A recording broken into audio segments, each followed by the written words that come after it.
Olá, bem-vindos de volta para mais uma leitura do livro de Atos dos Apóstolos, capítulo 6.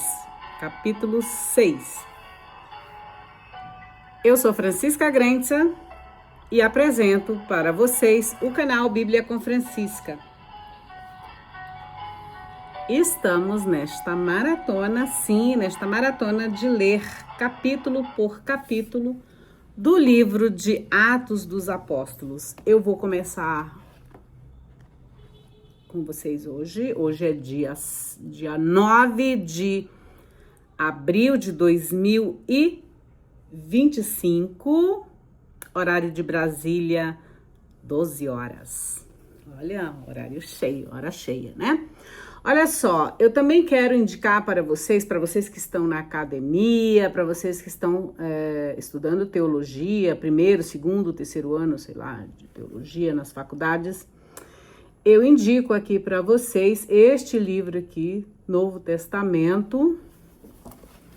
Ele é o Novo Testamento, História, Escritura e Teologia, é do Daniel Maguerá, que é o organizador desta obra, tá bom? E um deles, né, uma dessas obras justamente fala sobre o livro de Atos dos Apóstolos. Atos dos Apóstolos, aquele capítulo que nós lemos no dia 7, tá? Aqui ele tem toda uma explicação que foi, eu li para vocês o capítulo 5, né, no dia 8, tá bom?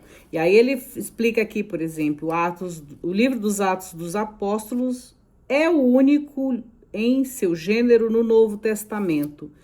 Nem o Evangelho, nem carta, nem escrito profético.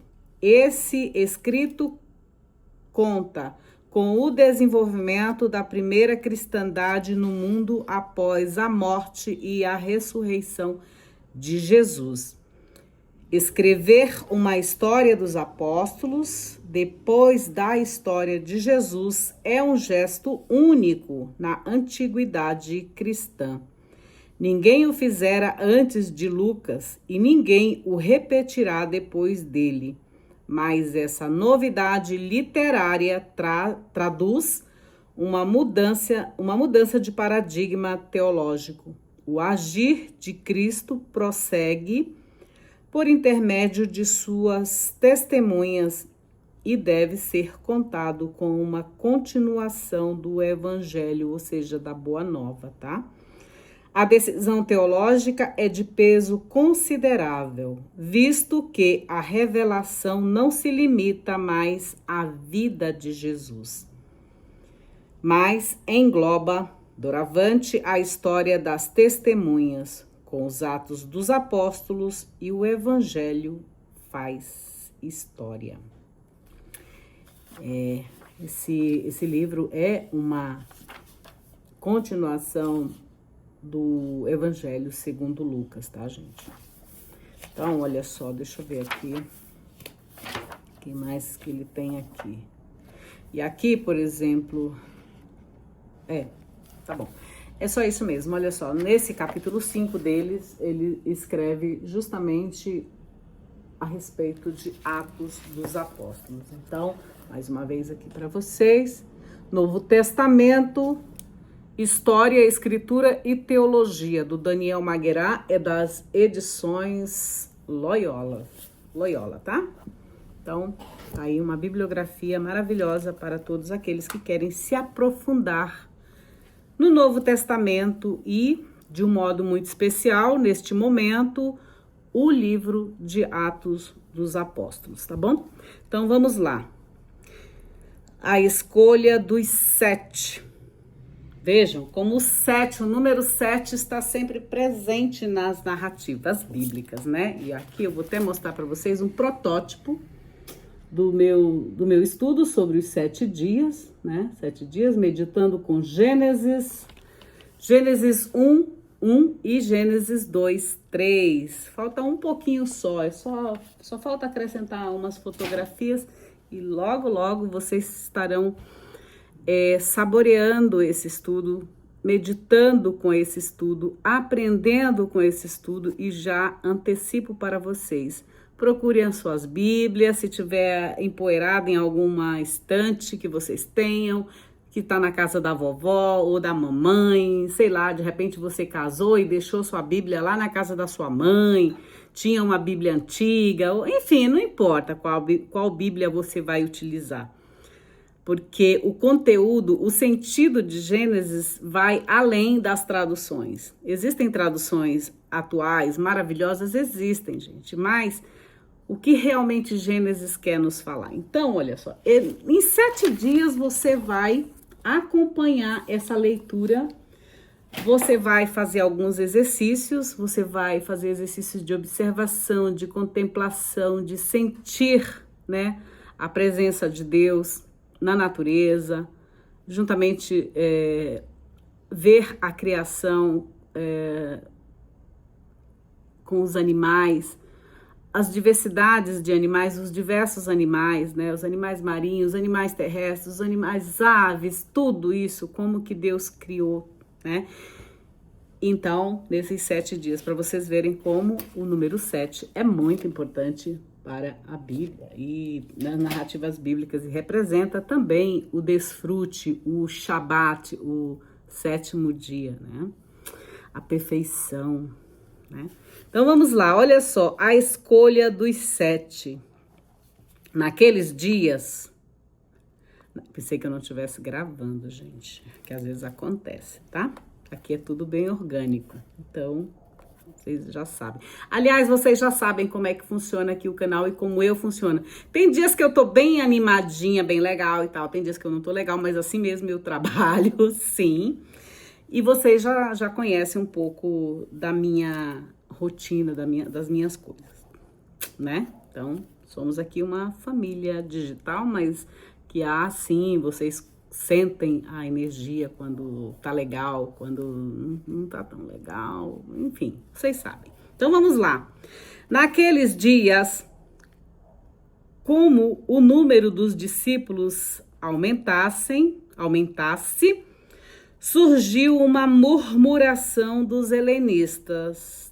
Olha, se naquela época existia murmuração, imaginem hoje, né? Murmuração sempre existe, sempre existirá. Onde houver pessoas reunidas, sempre haverá uma murmuração. Vai ter aqueles que vão agradecer por todas as bênçãos que recebem do Eterno, todas as bênçãos que recebem do Cristo, que estão satisfeitos com as suas vidas, e tem aqueles que não estão satisfeitos e vão murmurar, tá bom?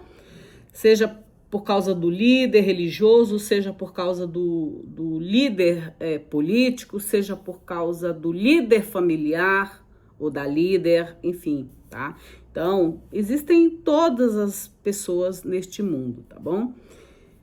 Então, vamos lá de novo. Então, surgiu uma murmuração dos helenistas contra os hebreus. Quem são os helenistas? Os gregos. Os gregos contra os hebreus. Os gregos contra os judeus, né? Sempre tem aquele grupo que murmura, ai, os judeus ganham muito dinheiro, ai, os judeus são os povos mais ricos, né? Eles são os Rothschild, eu sou não sei o quê. Isso é mentira, tá? Existe sim judeu pobre. Não se iludam com essa história. Ah, o judeu é o povo mais rico do planeta. Isso não é verdade. São meias verdades que te contam para vender cursos, para vender promessas, para vender códigos secretos que existem na Bíblia. Mas que se você fizer uma darash, se você fizer uma pesquisa, você começar a ler esses textos, o próprio Senhor Deus, o próprio Espírito Santo de Deus vai te iluminar e vai te ensinar todas as verdades existentes nesses livros, tá bom? Vamos continuar. Então, surgiu uma murmuração dos helenistas contra os hebreus, porque suas viúvas não estavam assistidas no serviço cotidiano, ou seja, os povos helenistas, os gregos, reclamaram dos hebreus porque as viúvas deles não estavam sendo atendidas. né? Enquanto que os judeus, os hebreus, eles cuidavam mais, primeiro as minhas viúvas, primeiro os meus órfãos, primeiro os meus estrangeiros, primeiro eu, segundo eu, terceiro eu. Quem nunca, né? Primeiro eu, segundo eu, terceiro eu, né? E se deixar, quarto eu. Então, era nesse sentido. Então, eles foram reclamar que elas não estavam sendo servidas, né? Todos comiam, vou dizer assim, vamos a ler aqui, ó. Não estavam sendo assistidas no serviço cotidiano. Você tem cuidado das suas viúvas, dos seus órfãos e dos seus estrangeiros, porque tem para cada um que existe no mundo, para cada ser humano que existe no mundo, existe um grupo de viúvas, estrangeiros e órfãos que a gente tem que cuidar, seja da nossa casa, seja de outra, enfim, né? Porque a gente às vezes cuida da nossa casa, não dá nem tempo, e cuidados da vida dos outros requer trabalho, né? Se você tem tempo para isso, então cuide das viúvas, dos órfãos e dos estrangeiros, tá bom? Essa é a religião mais pura que se existe. Bom, então olha só, elas não estavam sendo assistidas no cotidiano. Os 12 então convocaram a multidão dos discípulos e disseram: não é conveniente que descuidemos da palavra de Deus para servir às mesas. Ou seja, eles tinham que ensinar a palavra de Deus, o estudo, e tinham que servir à mesa. O que significa? É a mesa do pão, sim, gente, da comida, das cestas básicas e tudo. Então, uma pessoa só não vai conseguir nem ensinar o povo, né, a escritura, e nem vai conseguir visitar os hospitais, levar a unção dos enfermos para quem está doente, não vai conseguir ir dar a extrema unção e sepultar alguém, não vai conseguir ouvir a viúva ou sei lá quem nas suas petições, nas suas angústias, né? Para isso também hoje em dia tem os psicólogos, mas naquela época não era assim. Quem cuidava disso lá no meio de Jesus, nos grupos de Jesus, eram os discípulos, né? E depois também, eles cuidavam de todo esse povo nas suas comunidades, tá bom? Então, não tem que ter um grupo de pessoas fazendo. Eu não vou poder fazer aquilo que você faz. Se você consegue ter tempo, porque hoje em dia é questão de tempo e naquela época também, ter tempo de ir visitar as viúvas, os doentes nos hospitais, faça e faça com alegria, mas também não queira que o outro vá fazer aquele mesmo trabalho, aquela mesma obra que tu fazes, porque a tua vida é de um jeito, a vida do outro irmãozinho é de outro jeito, ele tem outros compromissos, ele tem outras demandas na vida dele que ele tem que cuidar. Então, tem uns que vão ser professores na universidade, tem outros que vão ser catequistas nas igrejas, nas comunidades, tem o outro irmãozinho que vai trabalhar com os moradores de rua, tem o outro irmãozinho que vai trabalhar com os cracudos, tá? Com os drogados na Cracolândia ou qualquer outra instituição, vai ter aqueles que serão médicos que vão cuidar dos doentes nos hospitais, vai ter aqueles que serão voluntários, né? Então, para cada situação na sociedade, seja ela religiosa ou civil, vai ter um grupo de pessoas que vão trabalhar para isso, porque uma pessoa só não consegue dar conta, tá?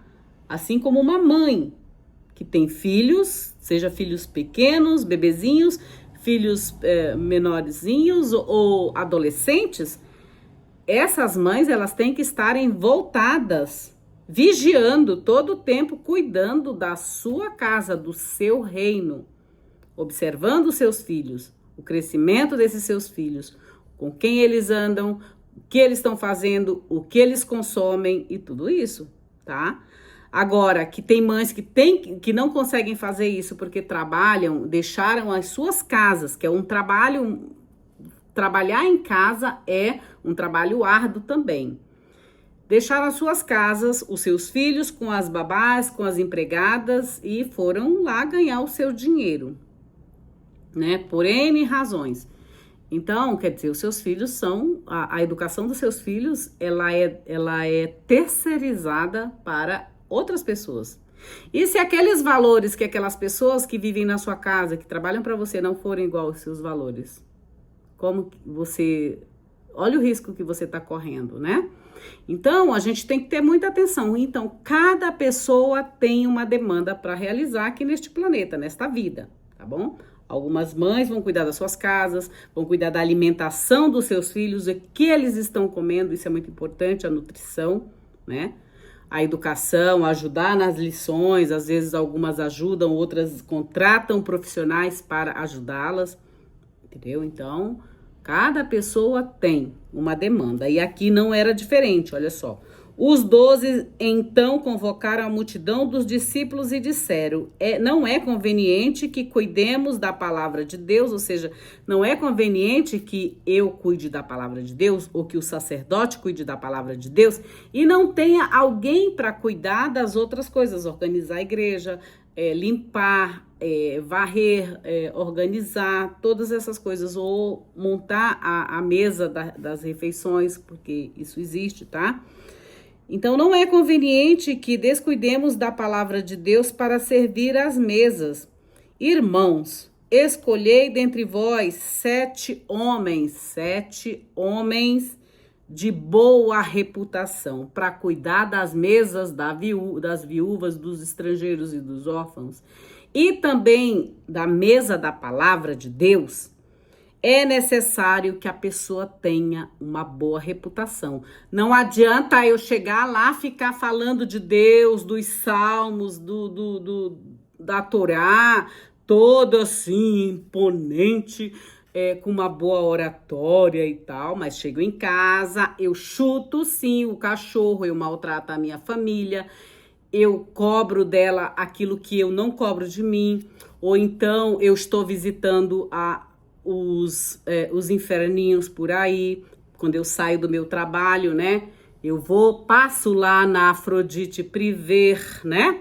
Ou então eu estou de olho na pornografia. É uma oração lá no Vaticano News ou na Canção Nova, e aí eu dou uma olhada lá, o que tá rolando na internet, né? No UOL da vida, aí sempre aparece as meninas, os meninos, tudo, né? E aí eu tô lá. Então, quer dizer, reputação não é eu mostrar em público que eu sou bonitinha, que eu sou boazinha, que eu faço obras de caridade, que eu venho aqui, leio a palavra de Deus para vocês e não vivo nada disso. Entendeu? Seja você quem for, seja eu, seja, sei lá, se você é professor, se você é sacerdote, se você é pastor, se você... Não interessa. Tem que ter reputação boa. Entendeu? Ai, Francisca, mas como você é moralista, como você está... Gente, eu tô falando aquilo que tá aqui. Você tem que ter uma boa reputação, né? Senão, o outro vai olhar e vai dizer assim, eu não quero nem saber dessa igreja, eu não quero nem saber desses textos bíblicos. Por quê? Eu vejo a pessoa lá, vai lá, se veste como sacerdote, se veste como pastor, né? Aquela coisa toda imponente, empoada, né? Cheia de rendas, de púrpura, de tudo. E depois... Na sua vida normal, tô nem aí. Na cabeça de quem te vê, isso eu digo muito para meus meninos, cuidado com o que vocês fazem na rua, porque eu posso não estar lá com vocês, mas o que tem de olhos olhando vocês, observando o que vocês fazem, pode ter certeza que tem gente olhando sim. E aquilo que aquilo que a gente não sabe, o Espírito Santo vem contar pra gente. E aquilo que às vezes o Espírito Santo tem tanta coisa para fazer do que contar a vida de vocês, aquilo que o Espírito Santo não nos conta, o outro vem, conta. O El Gog vem e conta. Quem é El Gog, Francisca? O Google. O Google registra tudo que você faz fora de casa. Ah, mas ele tem um erro ali de localização. Foi só uma localização errada. Eu só passei. Nem sabia que existia. Ora, por que que no meu celular não aponta essas coisas? Porque eu não vou. Eu não passo, sabe? Eu não vou. Então não vai acusar. Então vocês têm que ter muita atenção com o que vocês fazem, né? Porque vocês acham que às vezes o seu parceiro, a sua parceira, a sua mãe, o seu tio, a sua avó ou os outros que estão ao teu redor são tontos, né? Você acha que ao falar desses textos aqui, seja eles qual forem, seja você padre, pastor, bispo, pai de família, professor universitário, professor de catequese, tudo mais. Vocês acham que o fato de vocês falarem sobre esses textos aqui, essa Bíblia, isso vai deixar vocês cobertos? Vocês terão uma cobertura espiritual? Muito pelo contrário, quanto mais a gente lê esses textos, quanto mais a gente trabalha com esses textos, mais expostos nós estamos da visão das pessoas que estão nos acompanhando e mais expostos diante de Deus. E dos capeta também que vem para tentar a gente, tá bom? Então, olha só, o que eles dizem? Escolham, irmãos, acolhei dentre vós 7 homens de boa o quê? De boa maledicência? De homens que olham pornografia? De mulheres que olham pornografia? De mulheres que vão nos inferninhos atrás de quenga, atrás de prostitutas? Atrás de homens, peguem os homens que vão atrás das prostitutas escondidamente das suas esposas, ou mulheres que vão para a prostituição escondido também. É esse tipo de gente que eles estão querendo aqui? Isso é boa reputação? Não. Então, olha só. Escolhei dentre vós homens de boa reputação, plenos de espírito e de sabedoria. O Espírito Santo jamais vai entrar nesses lugares. E quem entra nesses lugares, pode falar da palavra de Deus da boca para fora, mas o Espírito tá bem longe, porque o Espírito não vai entrar na lama. O Espírito não vai ser perverso a tal ponto de achar que você está saindo de casa, fingindo para todo mundo que está trabalhando e ir para os inferninhos atrás de pessoas que estão até vulneráveis, porque muitas estão debaixo dos exploradores, às vezes de pessoas que traficam pessoas humanas para questão sexual. Gente, eu não estou falando nada demais aqui, eu estou falando aquilo que é a realidade que existe no mundo. Vocês viram lá as questões lá que está acontecendo lá nos Estados Unidos com o pessoal lá de Hollywood, o que eles faziam para abusarem das pessoas, principalmente de mulheres, né? Não pensem vocês que Deus, vou dizer assim, não está vendo. Existe uma inteligência maior. E atualmente com El Gog, né? El Gog é o Google, né? Olha, tudo se vê, tudo se registra. Irmãos, escolhei dentre vós 7 homens de boa reputação, plenos de espírito e de sabedoria. Uma pessoa sábia, ela vai pensar, ela vai dizer, puxa, mas se eu for lá, seja padre, pastor, pai, sacerdote, seja lá quem for, putz, o que vai acontecer? Eu vou enganar quem? Você está se enganando e achando que está enganando a Deus, tá? Você está indo diretamente para o vômito ou para o chiqueiro de porco e traz sobre si todas as mazelas, todo o sofrimento, todos os mortos que estão com aquela pessoa com qual você achou que ia ter um fast food rápido, né? Você traz tudo. Você se torna responsável por aquela pessoa. Você traz toda a energia daqueles homens que passaram por aquela mulher, que usufruíram das coisas dela, da energia dela. Você traz para cima de você e para tua casa também. Então não adianta, a tua mesa tá farta, mas a tua cama tá podre, porque você traz todas as mazelas de lá da casa da prostituição para a sua casa. Não adianta a mulher ser virtuosa, né? A mulher sábia edifica a sua casa, mas o homem prostituto a derruba.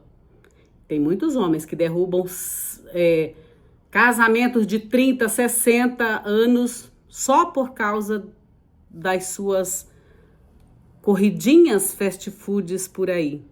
Muitas às vezes não entendem, porque muitas mulheres deixam seus maridos e vão embora. Muitos acham, porque ela era sem vergonha, porque sempre a culpa é da mulher, não é? Porque eles são sempre os mais bonitinhos, era coisa de homem mesmo, e tá tudo certo. Não é assim? Gente, eu recebo, eu sei o que eu tô falando. Então, escolham homens, 7 homens de boa reputação, plenos do espírito e de sabedoria. E nós os encarregaremos dessa tarefa. Quanto a nós dedicaremos à oração. Sim, existem uns grupos que necessitam orar para que saia esta maledicência, para que saia esse espírito ceboso, esse espírito imundo de dentro das pessoas, às vezes que querem fazer o mal, acham que estão enganando ao outro, mas estão enganando a Deus, como esses textos, a gente tem lido esses textos e tem nos mostrado, né? Quanto a nós dedicaremos à oração e ao serviço. Vocês podem pensar o que quiser do que eu tô falando aqui. Eu não estou preocupada com o que vocês estão pensando, eu estou preocupada com que esses textos estão nos exortando. Isso não serve só para vocês ou para qualquer outra pessoa que está neste mundo, mas serve para mim também, tá? Quando eu leio isso aqui, não é só para vocês. Tem muita gente que diz, você não vai falar sobre isso, porque as pessoas não vão entender dessa maneira. Tem muita gente que acha que quando eu falar aqui, eu tô falando delas ou que eu quero prejudicá-las. Não, eu não quero prejudicar ninguém. Mas os textos estão falando, às vezes, de uma realidade que está, às vezes, gente, na nossa casa, dentro da nossa casa, tá? E vocês sabem que eu não estou mentindo. Eu estou mentindo? Não estou. Isso acontece quase que diariamente, tá? Tem muita gente, muitos homens e mulheres sofrendo, às vezes, porque sabem que aquilo que está lá fora, que parece ser de boa reputação, não é verdade, né? Às vezes sua casa tá um chiqueiro do que a tua mesa tá mais um chiqueiro do que tudo. Tua cama tá um chiqueiro. Não tô falando de estar suja, de aparentemente, mas é questão espiritual mesmo. O mundo espiritual, gente, é real. Às vezes você não vê. Se você visse a energia das pessoas que estão ao teu lado, ao teu redor, você iria tomar um susto, iria se cuidar mais. Entendeu? Iria orar mais. Iria pedir proteção para Deus. Senhor, me limpa, me salva dessa energia, dessas coisas, dessas que estão aqui. Eu consigo sentir, eu consigo até ver, mas não consigo às vezes me libertar disso, né? Porque se muita gente diz, nossa, imagina, não, isso não é verdade, isso é loucura da sua cabeça. Você tá louca, não é assim. Por quê? Porque lá fora a pessoa se comporta como se fosse buona gente, né? Ora, estou com a Bíblia debaixo do braço.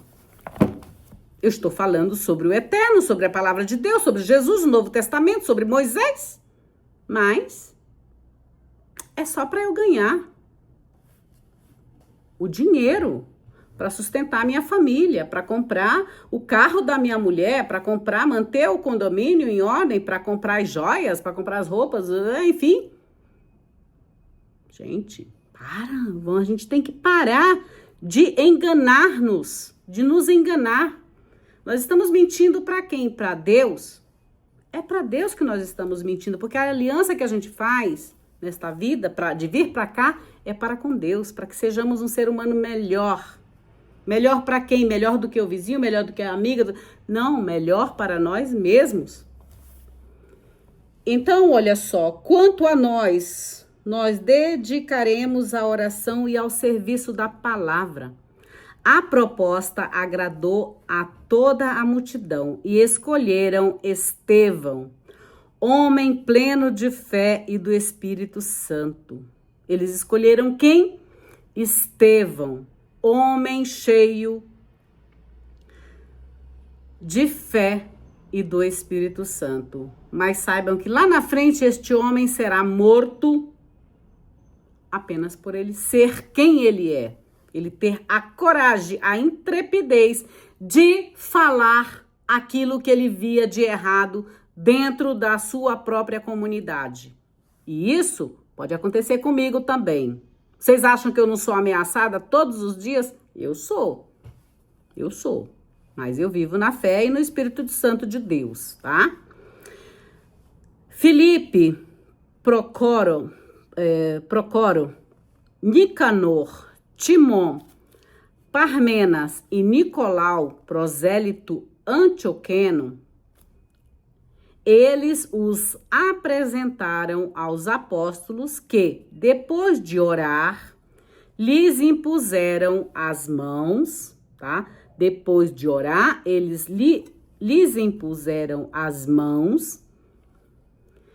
A palavra de Deus crescia e o número dos discípulos aumentava muito em Jerusalém.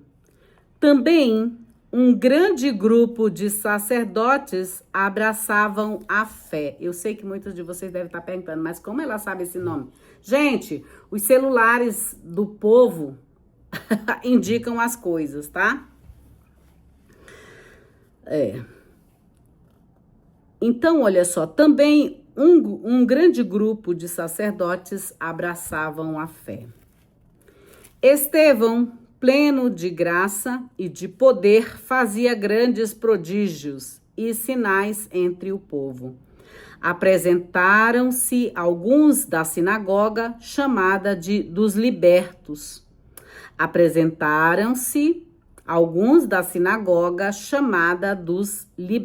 Ou seja, era uma sinagoga daqueles que foram libertados.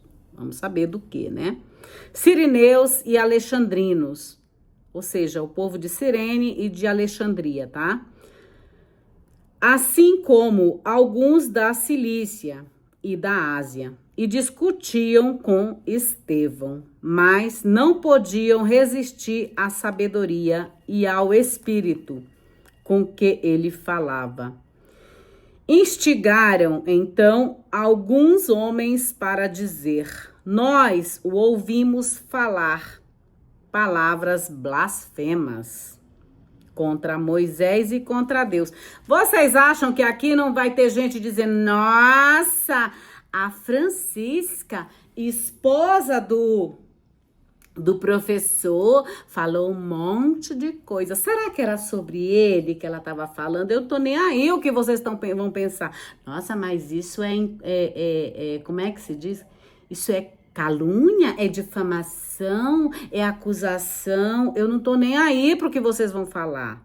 Eu estou dando um exemplo, atualizando esse texto para vocês. Ou vocês acham que é somente um texto espiritual, que as coisas só acontecem nas regiões celestes, ou se só acontece lá longe, lá na Eritreia, ou acontece apenas lá no inferno? E é muito engraçado que todos esses acontecimentos, às vezes, que os humanos fazem, né, de traição, de prostituição, de pornografia, de todas essas porcaiadas aí, todo mundo coloca a culpa em quem?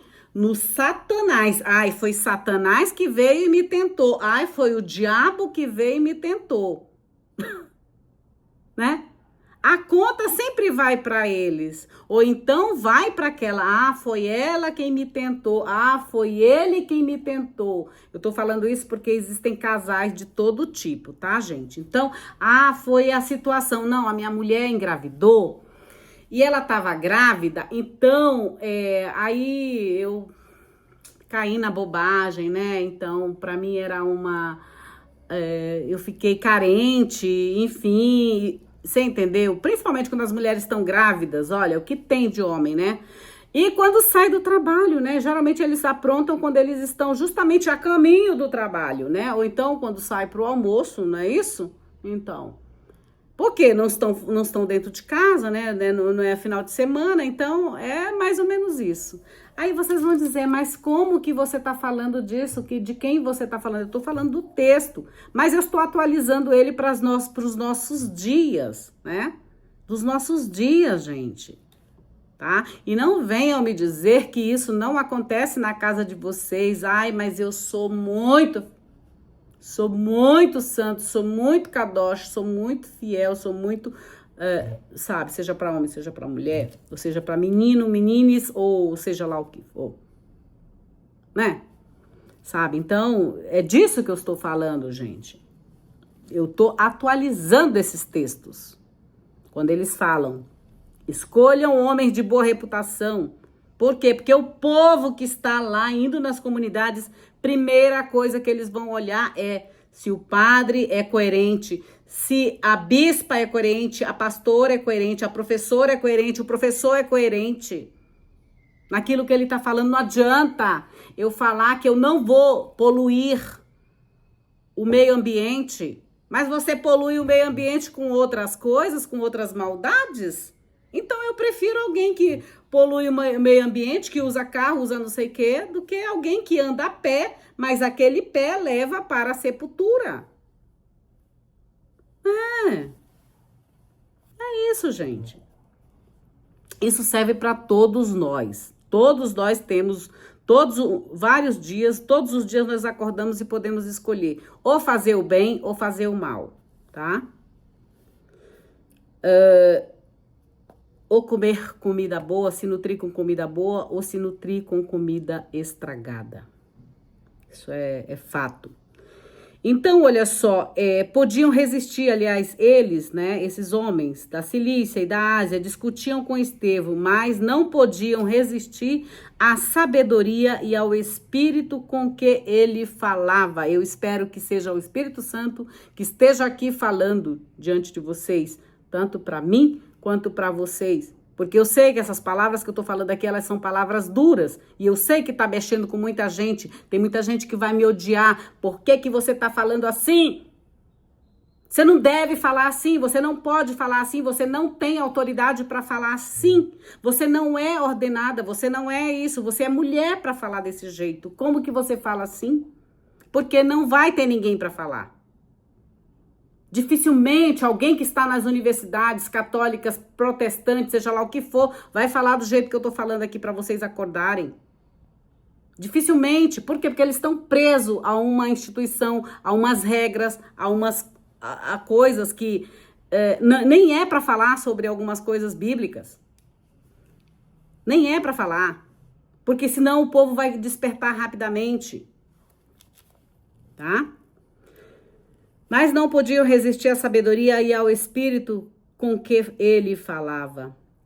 Instigaram, então, alguns homens para dizer, nós o ouvimos falar palavras blasfemas contra Moisés e contra Deus. Moisés era o líder do povo de Israel, e contra Deus, tá? E amotinaram o povo, os velhos, os anciãos e os escribas. Os escribas eram os escritores, os sabedores também da lei, os conhecedores da lei, né? Uma pessoa que tem um livro, os livros, gente, eles são muito perigosos, porque eles te libertam da tua ignorância, né? Este livro aqui, ele é um livro libertador. Ele nos liberta da nossa ignorância. A gente começa a enxergar as coisas de outra maneira. Às vezes dentro da tua própria casa, dentro da tudo de você, da tua mente, você começa a mudar a partir do momento que você deixa de ser ignorante. Você tem o autoconhecimento de si e o conhecimento das atitudes, das ações das outras pessoas. E é até uma forma de você se proteger contra as maldades que as pessoas, às vezes, tentam te impor. Com manipulações, com mentiras, com falsidades, tá? Então, os anciões e escribas, tendo chegado de improviso, prenderam-no e levaram ao sinédrio. Né? Toda pessoa que fala, que está na sua verdade, que está falando a verdade sobre a palavra de Deus e atualizando-as como eu estou fazendo, uma hora vai, entendeu? Será perseguida. Eu já sou perseguida desde quando eu abri esse canal. Desde que eu abri esse canal, eu sou perseguida todos os dias, tá? Todos os dias. Apresentaram então falsas testemunhas que diziam: este homem, ou esta mulher, vou dizer assim, né? Este homem não para de falar contra o lugar santo e contra a lei, né?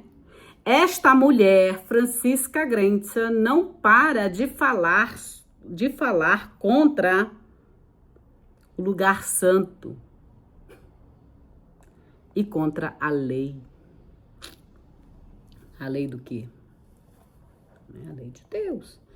De fato, nós o ouvimos dizer que esse Jesus, o Nazoreu, destruirá este lugar e mudará os costumes que Moisés nos transmitiu. Olha a mentira que eles estão contando. Jesus nunca quis acabar com a lei, nunca quis mudar a lei que Moisés proferira. Por quê? Porque a lei que Moisés ensinava era a lei de Deus. E ela é imutável, ela é eterna. Então, não vai ser Moisés, não vai ser Jesus que vai mudar a lei de Deus. Tá? Muito pelo contrário, Moisés ensinava ao povo sobre a lei de Deus. Estevão ensinava ao povo sobre a lei de Deus. Jesus ensinava ao povo a lei de Deus. João Batista ensinava o povo a lei de Deus. Paulo ensinava ao povo a lei de Deus. Depois que ele foi liberto, né? E eu estou aqui também fazendo a mesma coisa, ensinando, não a minha lei, mas a lei de Deus, tá? Que é isso? Tendo fixado o olhar nele, todos os que estavam sentados no sinédrio viram seu rosto como o rosto de um anjo. É isso. Opa, apagou minha luz aqui. Então, todos, tendo fixado o olhar nele, todos os que estavam sentados no sinédrio viram o seu rosto como o rosto de um anjo. Vou agora explicar mais um pouquinho sobre o número 7. O número 7 é a ideia de universalidade, tá bom? Prefigura a abertura do evangelho às nações pagãs, consideradas 70 no computo judaico. Ele diz que 70, mas são 72 nações, se eu não me engano, se a gente for analisar de forma cabalística, são 72 nações, né? O número cabalístico aí na vida. Então, olha só, 70 o computo judaico, com o gesto de impor as mãos, os 12 associam os 7 à tarefa que até então tinha desempenhado de maneira exclusiva. Então, queridos, é isso. Escolham e estejamos com boa reputação. Não adianta eu chegar aqui para vocês e dizerem, olha, gente, eu sou boa gente, eu sou boazinha, eu sou uma mulher de Deus, eu sou, enfim, todas essas, eu sou uma mulher virtuosa, uma mulher honrada. Não adianta eu chegar aqui para vocês falar sobre isso, ou como acontece aqui para milhares de pessoas, 200, 300, 1.000 pessoas, 2.000 pessoas, 5.000 pessoas, sei lá, aqui no canal já tem uma visualização de 160 mil pessoas. Não adianta eu chegar aqui para vocês e ler esses textos, falar um pouco sobre como eu vivo, sobre a minha vida, sobre, enfim, né? E ser uma pessoa que não verdadeira. Outro dia o meu marido estava dizendo, né? Você às vezes é muito franca. Talvez alguém tenha comentado, você é muito franca. Isso não é ruim, isso não é negativo. Porém, franqueza demais, clareza demais pode nos prejudicar, assim no sentido de que as pessoas criam ódio da gente. Então, o que vai acontecer? Eu vou parar de falar sobre... Eu vou contar aquilo, eu vou falar sobre somente aquilo que vocês querem ouvir. Vou falar que vocês são bonitinhos, que vocês são os alecrins dourados, que vocês são santos, vocês são kadosh, kadosh, kadosh. E não é verdade? Eu vou mentir aqui. Eu estaria mentindo para mim também. E mentindo diante de Deus, mentindo diante do Senhor. Às vezes muitos dizem assim... ai, mas você sempre traz a Bíblia, você sempre está atrás dessa religiosidade. Gente, isso aqui não é religiosidade, né? Isso não é religiosidade. Viver de forma coerente na vida não é religiosidade. É uma forma de viver aquilo que você acredita. Uma forma de viver coerente, ética. Tá? Talvez eu dei exemplos aqui, não adianta você fazer de conta que vai lá na comunidade e fala para 1.000 pessoas, 3.000 pessoas, né? Você se veste como bispo, só é um exemplo, não tô acusando ninguém, não tô denunciando ninguém, nada disso. Eu me visto aqui como, né, bonitinha, lindinha, sem decote, ninguém tá vendo meus peitos, ninguém tá vendo minha bunda, ninguém tá vendo nada meu. Ok. Tô aqui decente, né? E isso é exigido para que estejamos assim. Mas não adianta eu ficar aqui bonitinha, né? Mas na vida eu ser uma catástrofe. Na vida eu ser mais porca do que os porcos.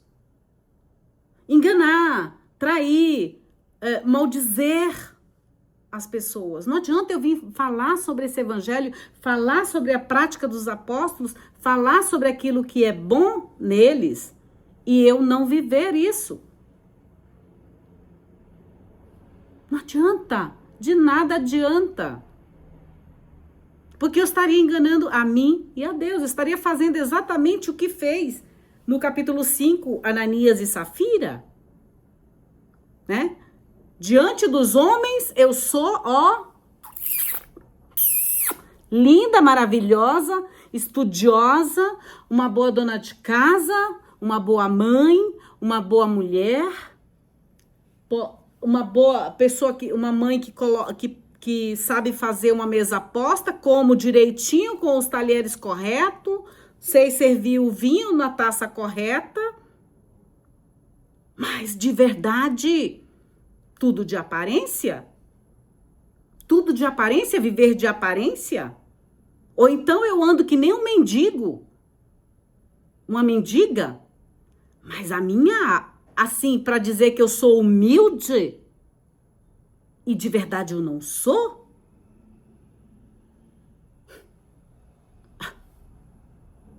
Adianta eu andar como mendigo ou mendiga? Para dizer que sou humilde e não sou? Que a minha alma quer outras coisas? Não.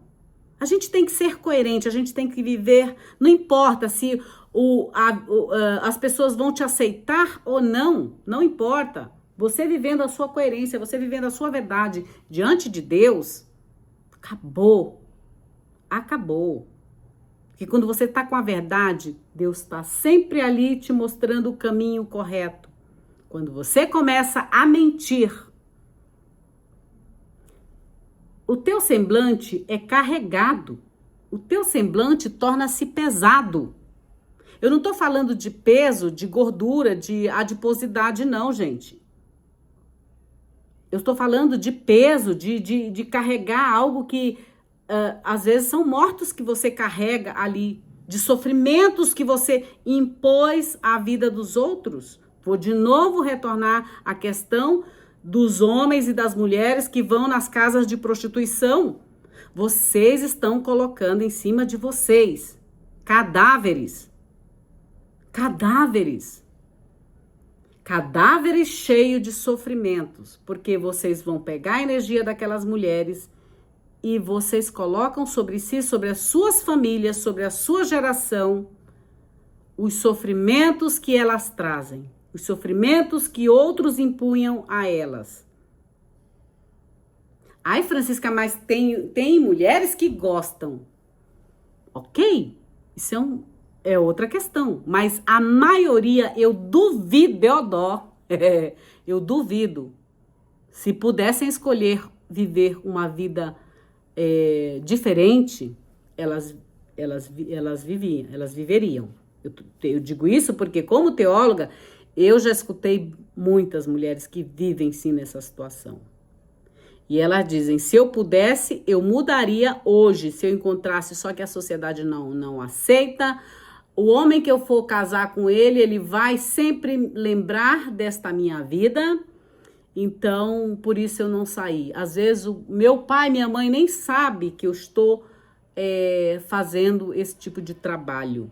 Eu já falei para vocês que no livro de Jó, quando eu comecei a falar aqui sobre o livro de Jó, e aí eu colocava lá no inglês Job, né? Vieram um monte.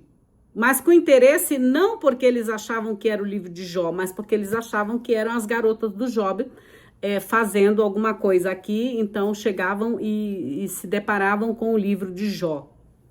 Por conta desse livro, muitas também findaram entrando em contato, né, para contar. Se eu pudesse viver diferente, eu viveria, tá? Então, eu sou muito contra a quem explora, sim, porque muitas estão lá, muitas são vendidas, né, a tráfico humano, tá? A tráfico humano, justamente países aí que pegam essas moças, né, até moços, os meninos, vou dizer assim, que são às vezes trans, às vezes são homossexuais, eles também são explorados nesse sentido, e até mortos. Porque tem sempre um grupo que consome essas pessoas e alimentam a indústria da maldade. A indústria da maldade, tá? A indústria da maldade são aqueles que são atravessadores, os que pegam essas pessoas cativas e vão vendê-las como escravos sexuais mundo afora. Então, eu vou sempre aqui debater. Eu aviso aqui meu marido, meus filhos, tudo, não se metam, não façam isso, porque vocês estão trazendo maldições para dentro de casa. Essa é uma das minhas maiores lutas, é contra a droga, contra as drogas, a prostituição, a pornografia, porque eu sei que faz um mal mental para essas pessoas e elas não têm noção. Isso é só divertimento. Você se divertir às custas dos outros é divertimento? Traz felicidade para você? Seja você quem for. E se você é uma autoridade, então, eu tenho autoridade, então eu posso ir. Isso, outro dia eu estava vendo, ouvi uma notícia, né, que lá em Brasília a gente está pagando, né? Diz que para eles irem lá com as meninas. Gente, se isso é algo normal, é bonito, se é realmente lindo isso, faz parte da sociedade, é uma maravilha, então é para se pensar. A Bíblia, ela relata, assim, situações que é para a gente pensar. Ela fala do nosso cotidiano, das nossas mazelas, dos nossos maus intentos, das nossas yetserará, das nossas más inclinações. Nossa, Francisca, mas como você é pudica, como você é moralista? Não, não sou moralista, eu não tô nem aí. Você pode fazer, você quer fazer, faça, mas faça consciente. Faça, se você é solteiro, vocês veem que eu não tô nem falando para quem é solteiro, eu não tô nem aí, para quem é solteiro pode fazer o que quiser na vida, né? Embora tenha também uma advertência, porque você coloca na sua mente, coloca no seu corpo algo que de repente, né, não vai te fazer bem, né? Existem as DSTs da vida, existem as de beijar muito, 1, 2, 3, 4, assim, tem as suas consequências depois, né? As drogas que você coloca no seu organismo também tem consequências. Mas você é jovem, é solteiro, não tem problema nenhum. O problema é quando você é casado ou casada, que você vai atrás e você corre o risco de pegar doenças e trazer para a sua companheira, né? Trazer para o seu leito conjugal, trazer para o seu cônjuge doenças que você nem sabe, que poderia ter sido evitadas. Agora, se você quer viver essa vida, deixa o outro também viver em paz, né? Não precisar. Se o outro não quer viver, entendeu? Deixa o outro. Dá carta de divórcio para que a pessoa procure uma outra vida. Mas não traz para a vida do seu cônjuge as porcarias que você faz na rua, né? As sujeiras que você faz na rua. Não traga. Tem um monte, tem mulheres também que às vezes estão doentes porque os maridos foram lá se divertir quando elas estavam grávidas ou quando de repente o casamento não estava bom, eles vão lá e trazem depois para suas esposas doenças que, enfim, que às vezes elas nem sabem, elas vão saber quando vão ao médico ou alguma coisa assim. Não, mas deve ter sido, você entendeu? Então, tem que ter muita atenção, gente. Parece que é algo moralista e tal, mas é uma questão de preservação da vida. Preservar a vida, a sua vida e a vida do outro. A partir do momento que você se torna uma só carne com aquele outro, né, principalmente casais, eu e o Pai somos um. Jesus fala lá em João, quando a gente se faz um enlace matrimonial, quando a gente começa a ter um relacionamento, eu e aquela pessoa somos um. Por que tem que ter um terceiro? Por que eu tenho que olhar, ter uma televisão no quarto para olhar o que não presta para trazer para minha relação? Por que eu tenho que ir lá né, nas casas noturnas de prostituição para ter um entrosamento melhor? Isso é mentira, tá? Isso é mentira. Então, tenham atenção, preservem-se, cuidem das suas vidas e da vida do outro que tá ali. A pessoa confia em você. A pessoa confiou em você, acreditou em você. E aí você vai lá, não. Imagina, nem vai saber, não vai saber de nada, eu vou me divertir e ela não vai saber. Vai saber sim. O Espírito Santo sempre nos avisa, nos alerta, sabe aquela intuição? Por que sabe? Porque você muda a energia. Se for uma mulher observadora, ela vai saber. O cheiro que chega na sua casa, o cheiro dos seus filhos, o cheiro dos seus animais de estimação, isso é uma coisa de mulher. Ela sente o cheiro. Aonde o marido foi, vem o cheiro. Ainda mais que homem às vezes é desligado, mas mulher não. Mulher sente o cheiro. Mulher sabe aonde os seus filhos estiveram por meio do cheiro. Ela sabe aonde o seu marido esteve por meio do cheiro. Então, o Espírito Santo avisa, né? Antigamente a gente tinha muito Espírito Santo. Hoje em dia a gente tem o Deus El Gog. O El Gog, lembram do El Gog lá de Apocalipse? Então, o El Gog é o Google. Se você ler o Google de trás para frente, né? Você vai ver que é El Gog, tá?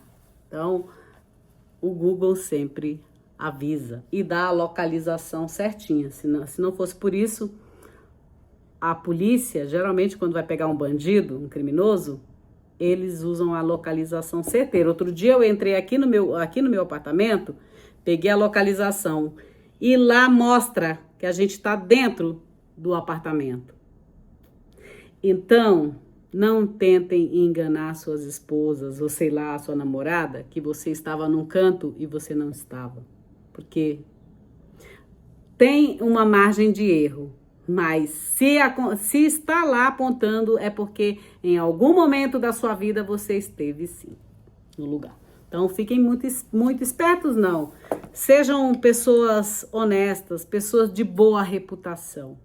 Falei demais, mas isso é para vocês começarem a observar que as coisas de Deus não são brincadeiras. E o mundo espiritual é mais real do que vocês imaginam. Talvez você ache que está fazendo mal para aquela pessoa. Mas Deus está vendo e vem sempre alguém ou para contar ou para proteger aquela pessoa para não cair, né? Para não ser prejudicada, seja ela quem for. E principalmente quem anda com Deus, principalmente quem estuda essas coisas, né? Do mundo espiritual, seja aqui do mundo judaico-cristão, seja do outro lado, né, da árvore da vida, ou esquerda ou direita, não importa.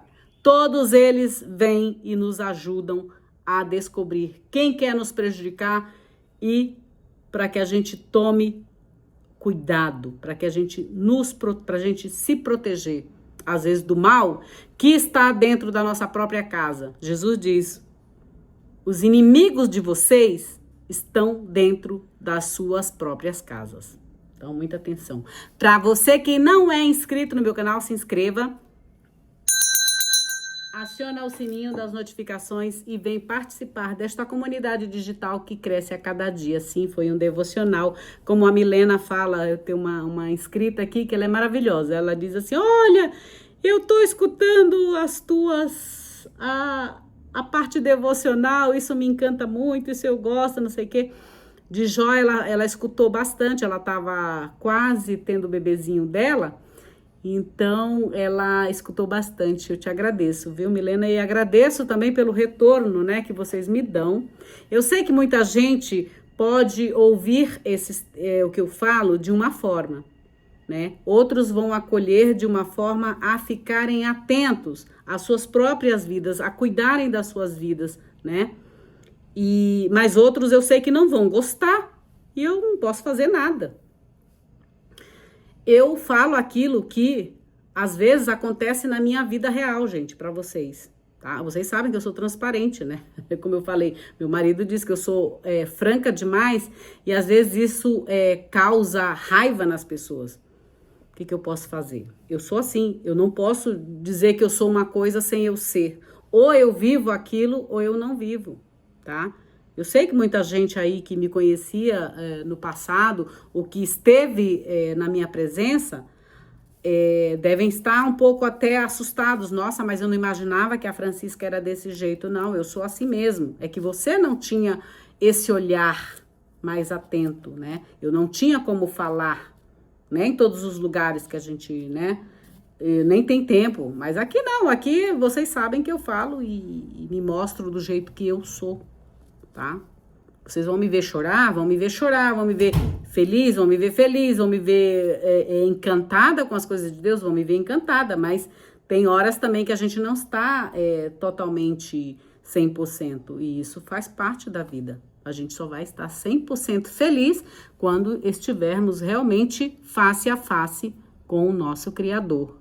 Mas enquanto isso não acontece, a gente pede proteção, a gente pede que Ele nos abençoe, a gente pede que Ele principalmente tire de nós